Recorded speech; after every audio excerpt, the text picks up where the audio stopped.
on-time payment history. It is a beast. But here's what I'll say. If you are in a situation where you are in a month where you have 10 bills and you can only pay 5, if you can do it without costing yourself your housing, like your safety, your housing, or potentially your transportation, try and protect that credit report.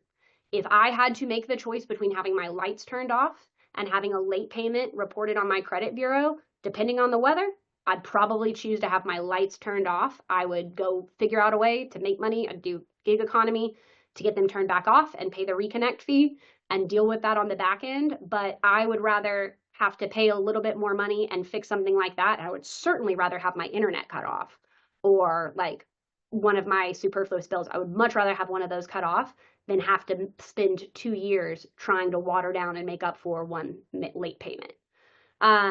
The percentage that they want you to have in terms of for it not to hurt you on your on-time payment history is 97%. That means if you miss one payment out of 12 in a year, that would mean that you have an 11 out of 12. I'm sorry, I'm using a calculator over here. If you miss one payment out of 12 in a year, that puts you at a 91% on-time payment history. That is not good. That hurts you. If you miss one payment out of, like, if you have 2 credit cards accounts and you're only late on one, so you have 23 divided by 24, that is a 95. You can miss one payment for 2 accounts in 1 year, 95%. Still not good. Like, so you have to really protect that and water it down. That is, again, why I say you want to have the opportunity to make an on-time payment. So don't pay that balance off in full before the statement cuts, because if you do, it's going to cut and say, hey, she doesn't owe anything, so she doesn't need to make a payment. Well, in the event that I have a late payment on there, or in the event that I might in the future have a late payment on there, I really want to have as many on-time payments under my belt as possible to water down any potential negative.